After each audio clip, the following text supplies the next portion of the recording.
How excited are you about this? How long have you been dreaming about this, planning this? Well, I thought about it last season, and I think this season was really the time to do it. Other people have tried it. Last time it was tried was about 3 seasons ago. It was called the Lark. It's a 45-passenger boat.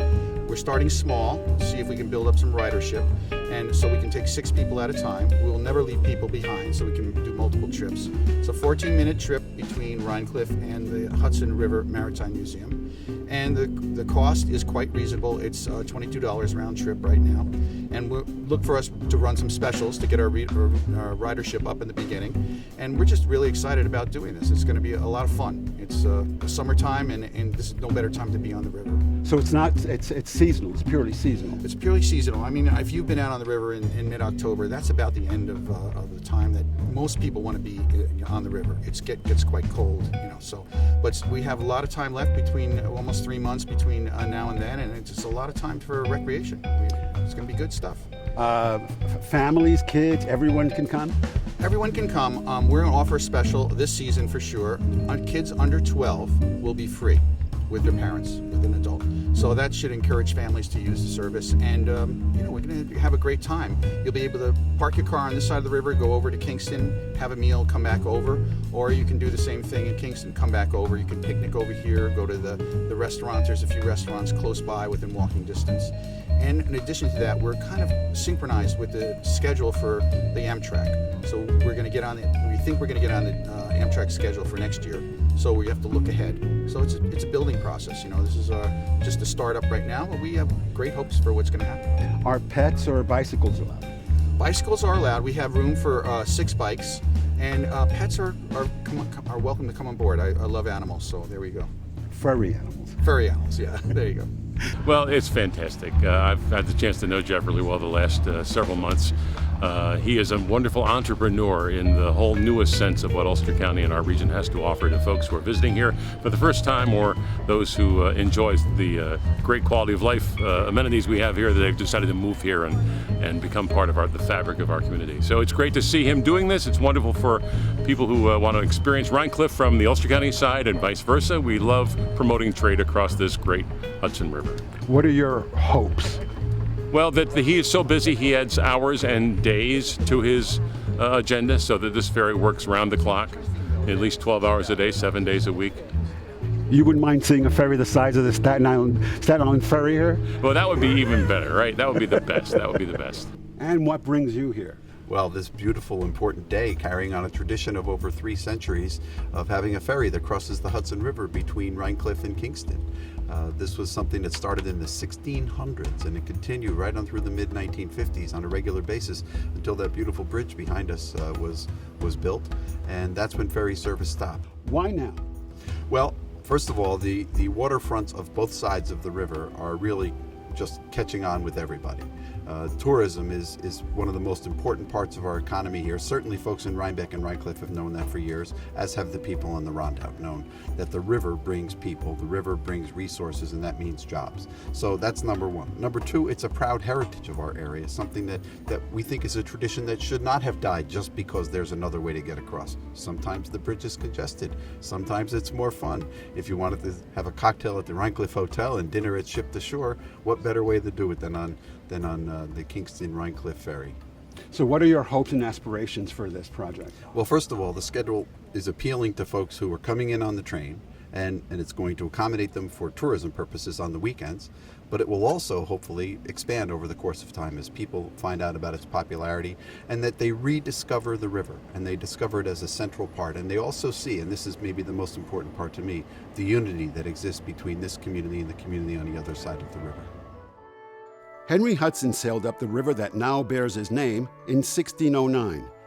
Estimates are that nearly 10,000 natives, mostly the Mohican and Lenape, lived on both sides of the river. European settlers knew them as the River Indians, but by the 1700s, most had left and moved inland. Jacob Kipp ran the first ferry service from Rhinecliff to Kingston starting around 1686. The family controlled the river crossings for the next 168 years. The railroad came in 1851, and the ferry business boomed. It ended when the Kingston-Rhinecliff Bridge opened on June 6, 1957. Ferry companies have tried and failed to operate since then. Today marks a new day between East and West.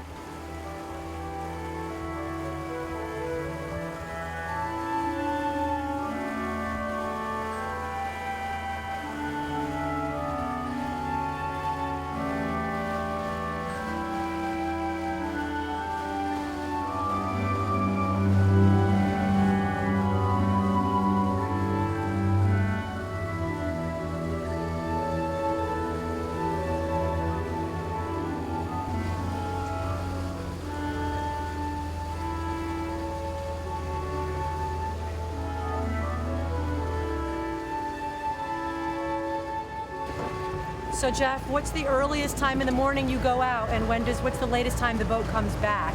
Like, let's say I wanted to take the boat to go out in the morning, spend my day at the Rondout, and come back as late as possible. Currently it's 9:40 in the morning, and we would be over here about 10 o'clock, Okay. something like that. Let me just get this.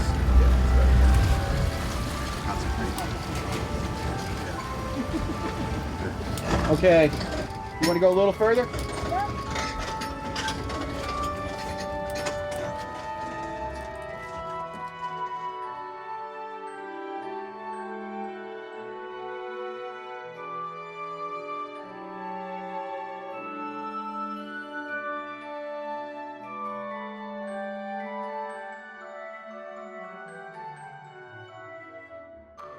I think it's wonderful. We're doing this again. We did it a few years ago with Kingston, the city of Kingston, and I think it's great. It's a great use of the facility. Why now? Why now? Because it's here, and people want it more than ever before, I think. Well, I am here to support the water taxi in Rhinecliff. I am the town board liaison to the waterfront committee, which has merged with the rec committee recently. When Jeff Farber told us about this plan, I was very excited about it as a resident of Rhinecliff. Also a board member, I think it brings a lot of possible opportunities for businesses here in Rhinecliff and also over on the Rondout. I think it's a wonderful idea just to even go across the river on a boat, not having to worry about driving.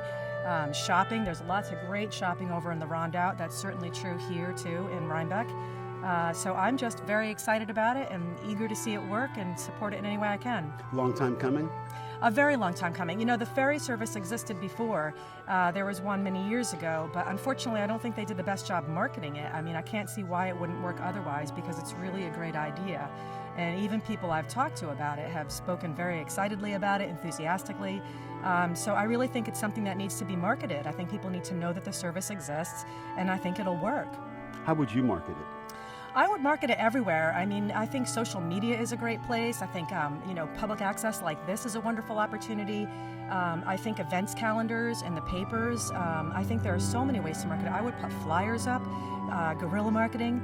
I would market in every possible way there is to market something because I think that when people know about it, they're excited and they want to support it. But if people don't know about it, I know that with the former ferry service, a lot of people didn't know about it. They didn't know it existed. And so unfortunately it went out of business. So I think marketing is really important. What would be your hopes and expectations for this time? I would really like to see people use it. I think it would cut down on traffic, gives people the opportunity to be on the water. I mean, I personally love the Hudson River. I grew up here in Rhinecliff. I used to swim in this river before we knew about all the PCBs. Thank God I'm still alive. So I'd really just like to see people use it. I'd like to see it be a service. I'd like to see it benefit the Rhinecliff Hotel, China Rose, the New Market Cafe, the Rondout. I'd like to see people that are bored and want something to do. Maybe they don't drive. Maybe senior citizens, for example, younger people, be able to take the boat over and check out the Rondout waterfront. They've done a lot of beautiful development over there. I'd like to see the folks from there come over here and see what we're doing here. So I think there's tremendous potential. We have a vision now for the waterfront in Rhinecliff. We just finished a master plan for the waterfront. The waterfront committee did this at the end of last year. It's been approved. There's lots of potential here at the waterfront. I think this is the beginning. Water skiing? Oh, water skiing. Wouldn't that be wonderful? That'll be the next thing. We'll get the water taxi to take us water skiing across. I love that idea. Linnea Welker is visiting from Kuala Lumpur, Malaysia, more than 9,000 miles from Rhinecliff.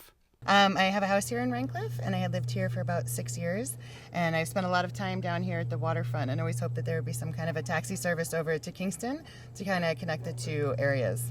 Why would you want something like this? Because it's so great to be able to access the Strand without having to drive over. Because even though it's just, I guess it's a mile away, a mile across, to drive it would probably take about 25-30 minutes.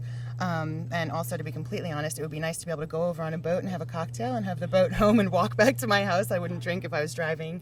And there's so many lovely restaurants over there to sit outside, walk around, lots of stuff to do. What do you do in Kuala Lumpur?